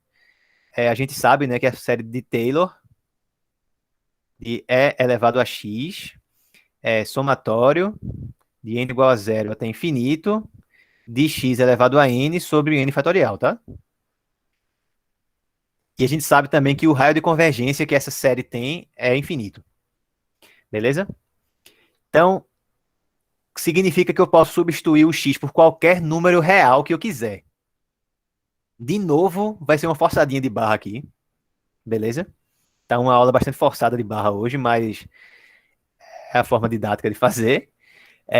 Eu vou substituir o x é, é, é, é, por i vezes beta, tá? Mesmo i vezes beta não sendo real. E vou dizer que é igual àquela minha série lá do outro lado ainda.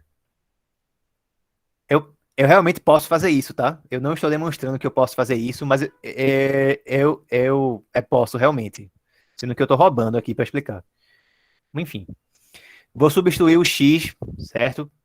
Pelo número complexo i vezes beta. Aí o que é que vai ficar? Para facilitar na hora de substituir, vamos expandir aqui, tá? Ó, se o n for igual a zero, vai dar 1 aqui, né? Se o n for 1, vai dar x, certo, sobre 1. Se o n for 2, vai dar x elevado a 2 sobre 2 fatorial. Certo? Se o n for 3, aí vai dar x elevado a 3 sobre 3 fatorial e assim por diante. Vamos substituir agora da forma que eu tinha falado. Quem é que seria E elevado a I vezes beta vezes X? Então, substituindo ali, vai ficar assim, ó. Certo? 1 mais I beta X sobre 1 fatorial. Beleza? Mais I elevado a 2 vezes beta elevado a 2 vezes X elevado a 2 sobre 2 fatorial. Mais I ao cubo, beta ao cubo, X ao cubo sobre 3 fatorial, mais I a quarta, beta a quarta, X a quarta sobre 4 fatorial, e assim por diante. Deixa eu colocar mais alguns aqui, tá? Para ficar mais fácil de visualizar depois. Só mais um, tá bom. Beleza. Pronto. Então aí a gente tem o x, que é real, certo? Tem esses fatoriais embaixo, que são números reais. A gente tem essas potências de beta, que são números reais. Só falta a gente entender o que é que são essas potências de i aí, tá? Então, vê. Aqui, a gente tem um, certo? Beleza. Aí não mexe. Aqui, a gente tem esse i, certo? Não mexe também. A, a, a, aqui agora dá o quê? Esse i é elevado a 2, certo? Lembra que i, ele é o quê? É a raiz de menos 1, né? Então, se eu elevo dos dois lados ao quadrado, i elevado a 2 vai dar o quê? Menos 1, né? Então isso aqui é menos 1, tá? Beleza. Vamos agora para o próximo. Quem aqui é i elevado ao cubo? I elevado ao cubo, você pode ver como i vezes i elevado ao quadrado, né? Ou seja, vai ser i vezes menos 1, que é menos i. Tá? Seguindo adiante. Quem é que vai ser i elevado a, a, a 4? Aí pode ver como i elevado a 2 elevado a 2. Aí vai ser menos 1 elevado a 2, que é 1. Aqui é quem? I é elevado a, a, a, a, a, a 4 vezes i, né? I elevado a 4 é 1. Então ali vai dar isso, ó. E aí vai começar a repetir agora. Ficou 1 i. Aí menos 1 menos i. Aí agora aqui é 1 e aqui deu i de novo. Então aqui vai dar menos 1 de novo. Se a gente visse agora quem é que seria o próximo. Aí daria o quê, né? A gente teria mais beta, mais i a sétima, beta sétima, x a sétima sobre 7 fatorial, mais sei que lá. Então, esse i elevado a 7 aqui seria quem? Seria menos i, porque fica repetindo. É 1i menos 1 menos i. Aí 1i menos 1 menos i. E assim por diante. Certo? Ou seja, a gente está vendo aí que agora tem alguns termos que são reais, né? Que valem 1 ou menos 1, e tem alguns termos que são imaginários, que vão ter aquele i, certo? Ou menos i. Vamos juntar, então, só os termos reais, tá certo? Só os reais. Ou seja, só aqueles em que essa potência de i ela ficou 1 ou menos 1. Então vamos ver. Vamos pegar aqui a minha parte real, tá? Ó, ficou 1, certo? Daqui. Aí daqui, ó. Aqui a gente tinha menos 1, né? Então, menos o beta elevado a 2, x elevado a 2 sobre 2 fatorial. Beleza? Aqui agora o próximo, mais beta elevado a, a, a, a 4, x a quarta sobre 4 fatorial. Aqui agora, ó, menos beta sexta, x a sexta sobre 6 fatorial, para ficar mais fácil ainda de ver o que é que está acontecendo. Vamos escrever assim, ó. Beta x ao quadrado. Aqui beta x é a, a quarta. Aqui beta x a sexta. Mais, aí no próximo seria o quê? Seria mais beta x a 8 sobre 8 fatorial. Só tô pegando os termos que tem o expoente o quê? É par, né? Só tô pegando os termos que tem expoente é par, tá certo? E no outro termo vai ficar o quê? Se eu juntar aqui, ó, a minha parte imaginária agora, vai ficar mais i vezes o quê? Aí aqui eu vou ter, ó, beta x sobre 1 fatorial. Aqui ficaria menos beta x ao cubo sobre 3 fatorial. Aqui ficou mais i, né? Então, mais beta x a quinta sobre 5 fatorial. Aqui, menos beta x a sétima sobre 7 fatorial. Aí no próximo seria mais, seria beta x elevado a 9 sobre 9 fatorial. E assim por diante. Aí agora eu venho perguntar para vocês, ó. Essa série aqui, ó, ela é de quem? Se eu tivesse 1 menos x elevado a 2 sobre 2 fatorial, mais x a quarta sobre 4 fatorial, menos x a sexta sobre 6 fatorial, mais blá blá blá. Ela é a série de que função? Recordem aí de cálculo 3. Eu sei que vocês esqueceram já, mas vamos passar uma forcinha aí. Essa é a série de quem? É a série do cosseno. que fica só com os expoentes pares, tá? E o sinal ele fica oscilando, beleza? No caso, não é o cosseno de x que vai ficar. Por quê? Porque as minhas, as minhas potências que eu tenho ali são potências de beta vezes x, né? Então, no caso, essa série que eu tenho aqui, certo? Tudo isso aqui é a série de Taylor, né? McLaurin, enfim, do cosseno de beta x. E essa outra aqui é a série de Taylor de. é, é, essa outra, ela é de quem? É do seno. Só tá com expoentes ímpares e com um sinal que tá sempre alternando. Então é a série de Taylor, série de Taylor concentra na origem de seno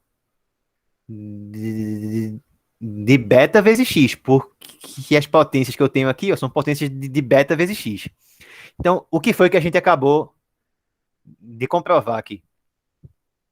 A gente está vendo, então, ó, que E elevado a I vezes beta vezes x é a mesma coisa que cosseno de beta x mais I seno de beta x, tá?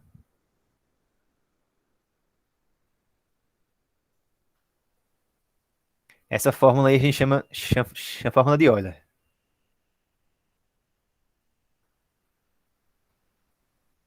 Beleza? Ó, E elevado a I vezes beta vezes x ficou cosseno de beta x mais I vezes seno, certo?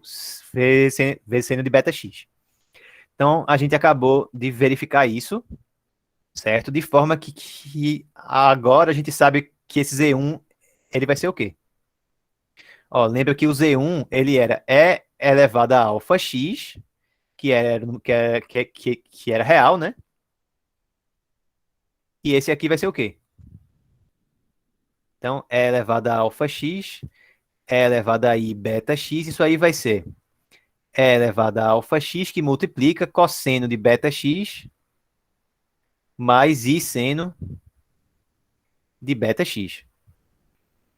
Por sua vez, quem é que vai ser o outro? Quem é que vai ser a minha outra solução? Ela era E elevado a alfa x vezes E elevado a menos I vezes beta x, né? Pronto, olha aqui, ó. No expoente ficava alfa x menos, certo? Beta ix. Então, a segunda solução vai ser isso aqui. Se eu multiplico, aí vai dar E elevado a alfa x vezes o quê? Cosseno de beta x, no caso, menos beta x, né?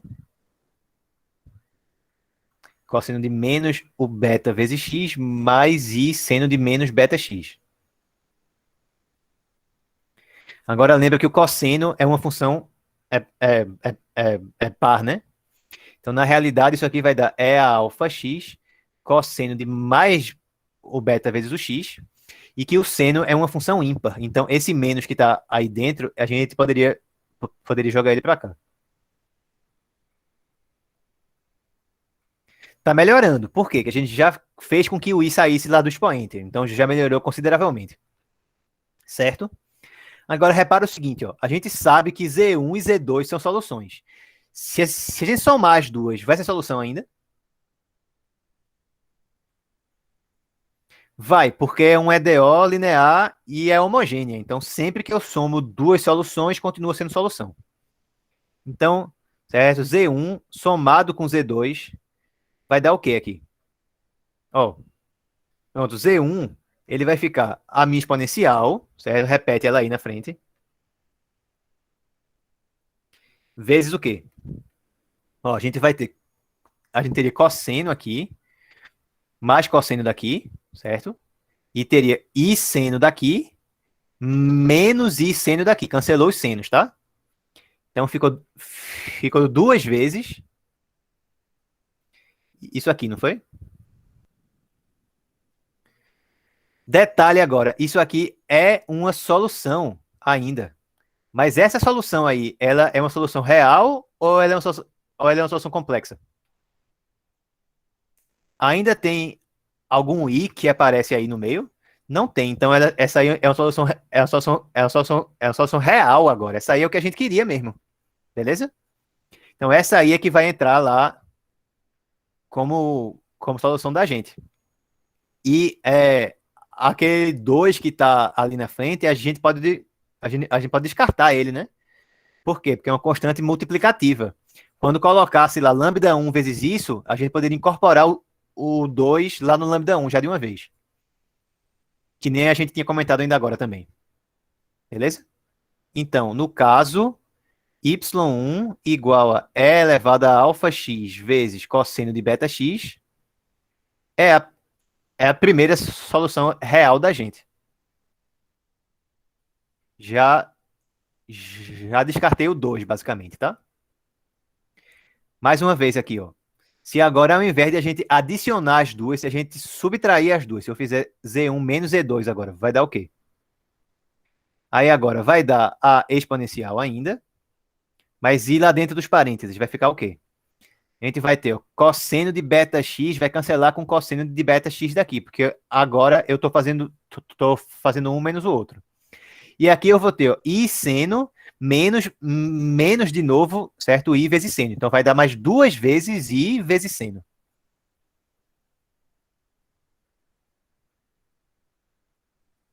Então aqui eu tenho solução, certo? Também. Essa aí a gente não teve tanta sorte, né? Porque ainda tem aquele i que aparece ali. Mas esse i que aparece aí é uma constante multiplicativa. Eu posso me livrar dele à vontade aí, tá? Beleza? Então, o, o i que está ali na frente, certo, certo, e o 2, eles não precisam fazer parte da minha solução. Se eu quiser olhar só a exponencial, certo, e o seno como a minha solução, aí eu posso, porque lembra que eu falei aquilo lá, constantes multiplicativas a gente pode desprezar. Beleza? Bastaria aí multiplicar isso aí, se quisesse, por 1 sobre 2i, que daria solução do mesmo jeito ainda, e seria solução real agora. Estão entendendo? Então a minha segunda solução real vai ser quem? Vai ser a exponencial junto do seno agora. Então y2 igual a e elevado a alfa x seno de beta x também é solução real. Então achei as minhas duas soluções reais que eu queria. Falta ver só agora que elas são realmente LI, tá? Certo? Pelo horário, eu vou deixar como exercício, certo? Para vocês verificarem, mas é um exercício que está resolvido lá no material, tá? Então, exercício verificar que o Wronskiano de y1 e de y2 é diferente de zero. Tá no material, certo? Então, quem que é a solução geral da gente aí? Vai ser y de x igual a lambda 1 vezes e elevado a alfa x cosseno de beta x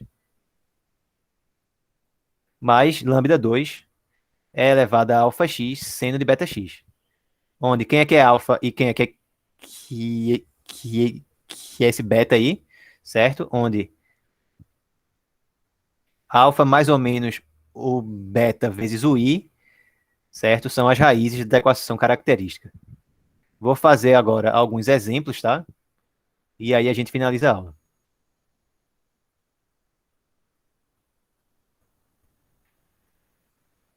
Certo? Então isso aqui, certo, finaliza essa parte teórica aí das equações com os coeficientes constantes. Certo? Vamos logo para o exercício. Ah, pronto, professor, de onde sai aquela relação que é elevado a i vezes π? Vamos ver aqui, ó. Se eu pego essa fórmula aqui, ó, e eu substituo certo, digamos que esse beta é 1, tá? Então, e elevado a i vezes x seria cosseno de x mais i vezes seno de x, né? Certo? Se o beta for igual a 1, por exemplo. Tá? Então, se eu substituir o x por π, Aí vai dar E elevado a I vezes π, vai ser o quê? Vai ser igual a aqui o cosseno de π mais I seno de π. Cosseno de π é menos 1, certo? E o seno aqui é zero. Então, o que é que a gente viu aqui? Ó? Que E elevado a I π é igual a menos 1, ou que ele mais 1 é zero. Essa aí é uma das fórmulas mais badaladas assim da matemática, porque ela é uma fórmula que tipo relaciona as cinco constantes principais que existem em matemática, que são E, certo? I é π, né? E aí o 0 e o 1 são os cinco números mais importantes, digamos assim. E ela relaciona os cinco, beleza? Então, pronto, é daí que vem essa expressão.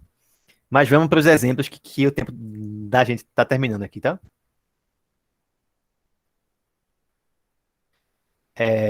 Deixa eu só mostrar pelo menos um exemplo para vocês. Vamos pegar esse aqui, ó, y duas linhas, mais, pronto, 4y' mais 8y, certo? Igual a zero. Então, primeira coisa a fazer, olhar para o delta. Delta vai ser b ao quadrado, menos 4 vezes a vezes c. Então, deu 16 menos 32. Deu menos 16, tá certo? Então, quem vão ser as minhas raízes aqui? A gente vai ter R igual a, pronto, menos B, mais ou menos a raiz de delta, sobre 2A. Certo? Então, vai ficar menos 4. Esse raiz de menos 16 aí, a gente vê assim, ó. Raiz de menos 1 vezes raiz de 16, tá? Esse aqui vai dar I, esse aqui é 4. Então ficou menos 4, mais ou menos o I multiplicado por 4, que a gente viu ali, dividido tudo por 2. Então deu menos 2 mais ou menos 2i. Então essas aí são as minhas raízes, tá certo? Essas aí são as minhas raízes. Então quem é que seria o alfa? A alfa é o menos 2 aqui. Seria a parte real. E quem é que seria o beta? O meu beta seria esse 2 aqui, ó. Repara que o mais ou menos ele não entra, né, ó. Ó, vê que o mais ou menos aqui, ó, ele tá do lado de fora, né? Então, o beta é o que tá multiplicando o i, certo? Sem o mais ou menos, tá certo? Só que ignorando o mais ou menos. Então, já sei quem é o alfa e quem é o beta. Só é substituir aqui agora. Acabou. Quem é a solução geral? Y de x igual a E elevado a alfa x, então menos 2 vezes x, vezes o cosseno de beta x, ou seja, de 2 vezes x, mais, esqueci o lambda.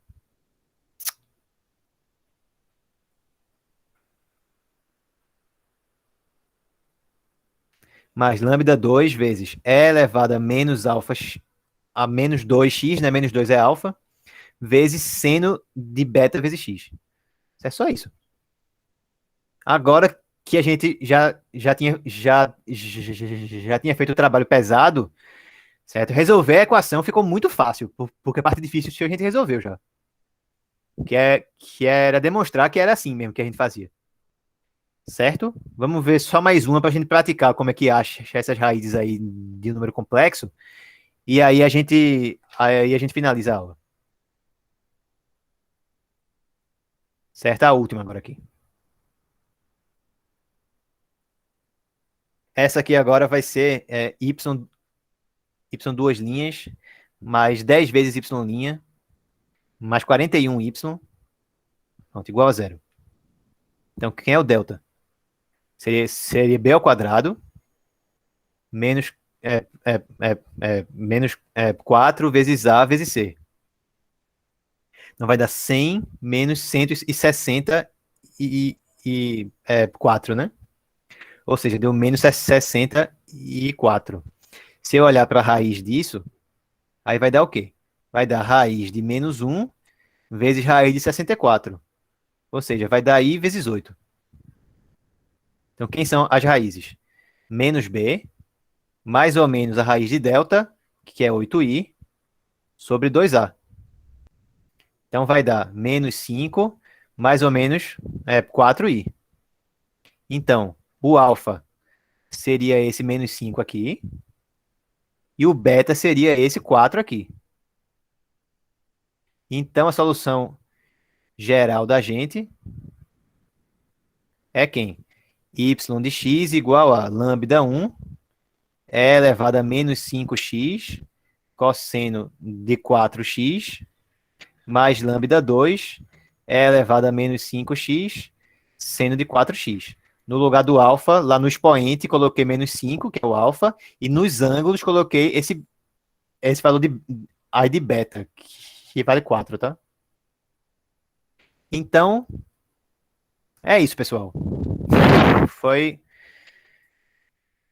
meio uma maratona hoje, né? Mas a gente terminou, tá bom?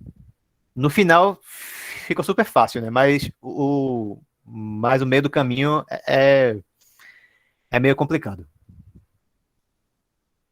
tá certo? Aí na terça-feira a gente continua. A gente continua a falar sobre equações de segunda ordem ainda, tá? Eu vou finalizar aqui a gravação, mas se alguém quiser me perguntar algo ainda, fica à vontade depois.